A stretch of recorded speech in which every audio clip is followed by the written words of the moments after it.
Drake just got a #2 hit, and you'd think the world ended, not because the song flopped, but because it didn't hit #1. And now, fans are crying conspiracy, Drake is calling people suppressors, and suddenly everyone's pretending he's being silenced by the same industry that's made him the most visible artist of the last decade. But what if this isn't sabotage? What if this is reality catching up? Because what did I miss? Didn't miss. It just didn't dominate, and for the first time in years, that's not good enough. Now, if you're ready to unpack how this one song might have exposed everything from the cracks in the Drake era to the myth of chart invincibility, be sure to like and subscribe, because what we're witnessing isn't just a chart story, it's a cultural shift, and the crown, it might be slipping.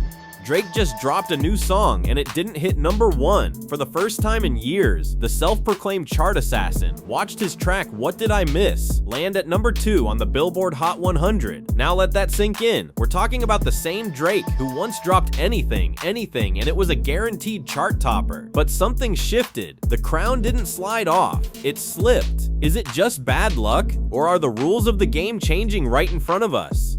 Because here's what nobody's saying. This isn't just about one chart position. This is about the momentum, the dominance, the untouchable aura that's defined the Drake era. And for the first time, fans aren't just confused. They're searching for someone to blame. The label, the charts, even conspiracy theories. But what if it's not sabotage at all? What if the audience just isn't vibing with the music the same way anymore?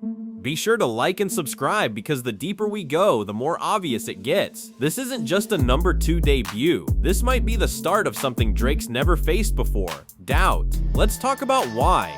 So Drake didn't get that #1, and suddenly, it's war mode. Within hours of the chart dropping, he's online calling the current #1 song a suppressor, throwing shade with cryptic emojis and hinting at rule changes designed to stop him. But here's the question, is that really what's going on? Or is this just deflection? When did being #2 become a reason to spark a full-on industry conspiracy?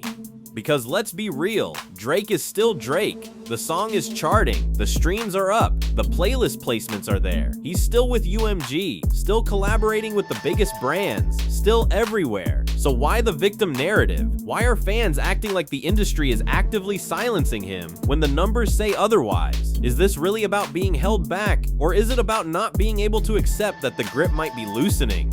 And here's the twist, in chasing that #1 so hard, has the music lost its soul? Because What Did I Miss didn't flop, it just didn't dominate. And maybe, just maybe, that's a reflection of something bigger. If you're still with me, be sure to like and subscribe, because it only gets deeper from here.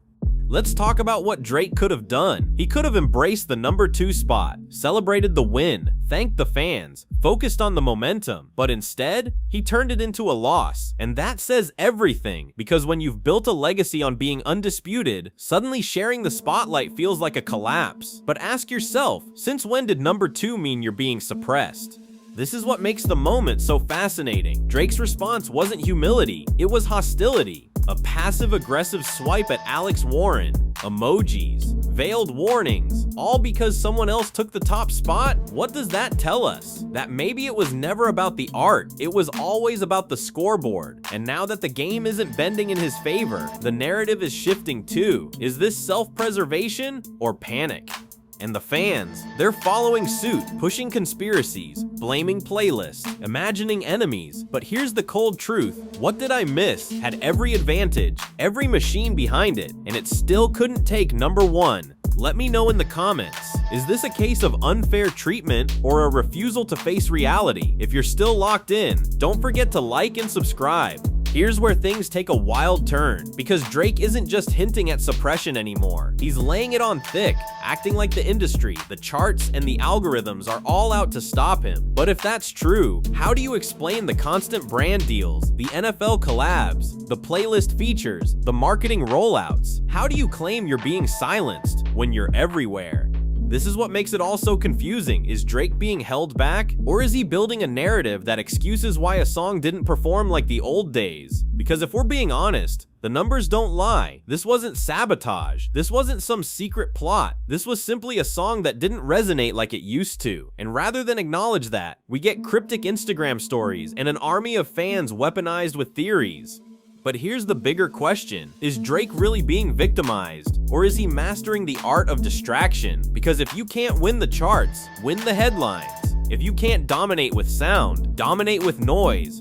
Don't forget to like and subscribe, because the real story isn't what Drake lost, it's what he's trying to protect. Now here's the irony no one's ready to talk about. Drake built this machine, the hype, the obsession with chart positions, the idea that if it's not number one, it doesn't matter. He turned music into a scoreboard, and now that the scoreboard isn't in his favor, the very culture he fed is coming back to bite him. Isn't that wild? Think about it. For years, fans were trained to celebrate streams over substance. Every release was about records broken, not records remembered. But now, that same crowd is restless, suspicious, hungry for more than a chart flex. And when the numbers slip, even just a little, the panic sets in. But whose fault is that?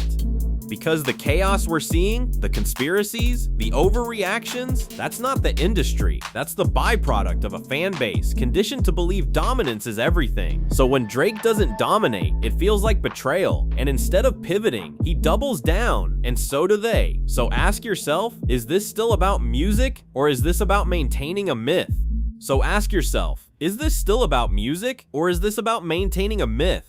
Drop a comment and let me know what side you're on, and while you're here, be sure to like and subscribe. We're just getting started. Let's break this Drake is being suppressed claim wide open because it doesn't hold up under a single spotlight. Drake says rule changes are blocking him. Fans say the industry's targeting him. But here's the truth. He's still on the biggest label in the game. His songs are on every playlist. He's partnered with the NFL, The Simpsons, major brands. So where's the suppression?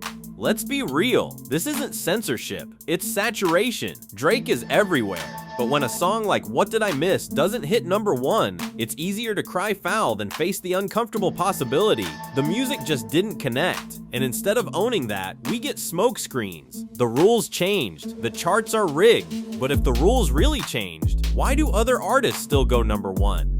What we're witnessing isn't a man being held back, it's a man struggling with not being at the top anymore. And that's a different story entirely. So the next time someone says Drake is being silenced, ask them, silenced by who? Because all we see is noise.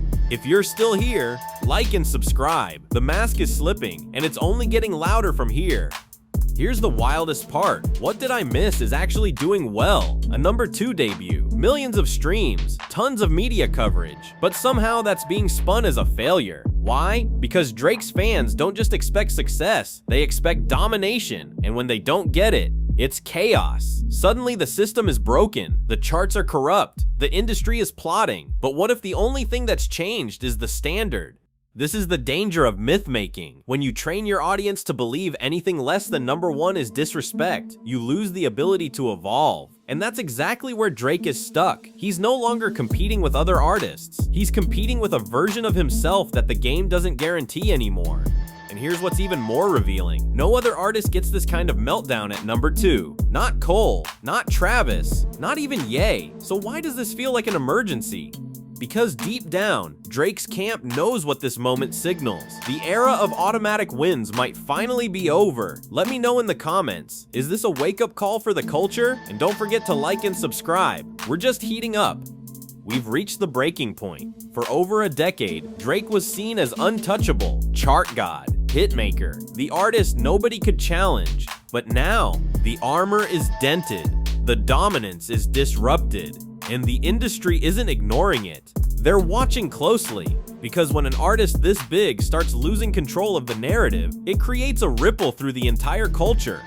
Let's be clear, Drake hasn't fallen off, but the myth of invincibility, that's what's cracking. The belief that no matter what he drops, it'll instantly take over, gone. And the moment that belief fades, so does the fear. Labels won't prioritize the same way. Artists won't back down the same way. Fans won't follow blindly the same way. That's how power shifts. So is this the end of Drake? Not even close. But it might be the end of an era, one where chart dominance alone dictated greatness. Because now, people want meaning, moments, movement. And if Drake can't adapt to that, well, someone else already has. If you made it to this point, drop a like, hit subscribe, and tell me, is the throne still his, or is someone else already sitting in it?